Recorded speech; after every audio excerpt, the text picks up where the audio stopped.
All right, well, every 2 weeks, we're joined by Colorado's best attorney, Phil Harding. Thank you so much for joining us and sponsoring this segment today. You always have really great tips and tricks. So what are we talking about today?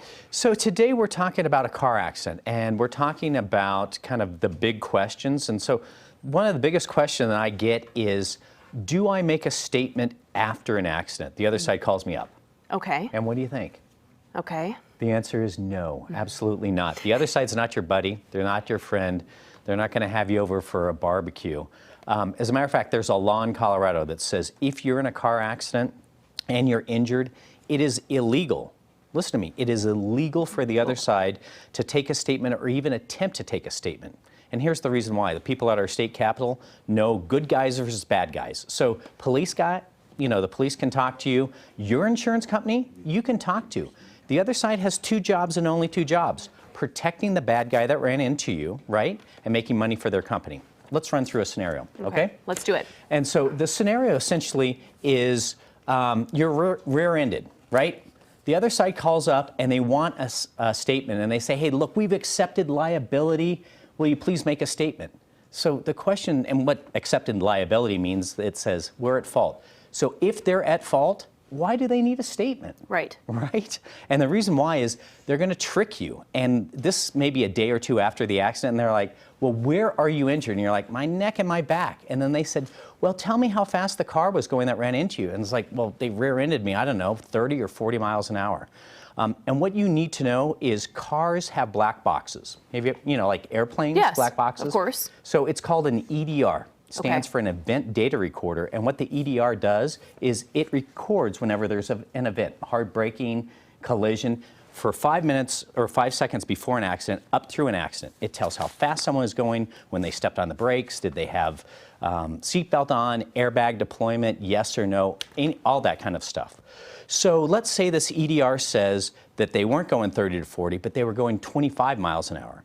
So now as you go to settle, let's say 6 months later, also, the treatment the day after, or your hurt was in the neck and the back, it now starts to radiate into the leg or lower back. So the other side is going to say, we're not going to pay for any of that because, remember the statement? You only said your neck and your back. And remember how you said the guy was going 30 to 40? We pulled the EDR, they were only going 25. You exaggerate, we're going to pay you less. Oh my gosh, there's so much to think about. Other than, the accident itself, it's pretty challenging on someone, but that's where you come into play to really lay everything out and guide people through the process. So if this were to happen to me, right, it comes to a hospital bill, right? Right. Hospital bills are so ridiculous nowadays, and they always have been, but what do I do? Let's talk about that. First of all, I want you to use your own health insurance, Medicaid or Medicare. You're going to have something on your car, it's called MedPay. I want you to save that to pay your deductibles and out-of-pockets. Also, do not, listen to me, do not send the hospital bill to the other side. Because if you've seen any of your hospital bills, they're called EOBs, it's going to show a reduction. Let's look at it. So here is an EOB from, I think we've got it, from a real client, or if we don't, when you get a health insurance bill, it says a billed amount versus a paid amount. Okay. And probably what we can do is, I have one right here. I don't know if you can see it, okay, but it essentially, this particular case, the billed from the hospital was $29,000. There was a reduction. The health insurance comes and says, normal and customary, we're only going to pay $8,500 of it.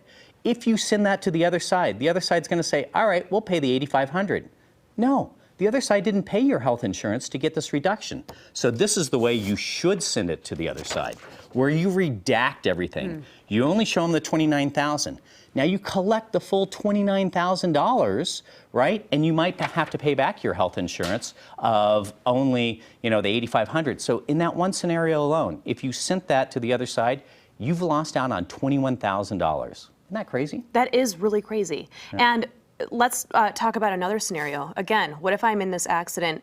Am I out of luck if the person who hit me does not have insurance? Well, there are different layers of insurance that you can stack. Okay. First of all, you need to know that under Colorado, unless you signed a waiver, you have something on your health insurance or on your car insurance called uninsured, underinsured. So if the person has no insurance at all, you automatically have that. If you call up your insurance company and say, do I have UMUIM? And they're like, you didn't ask for it.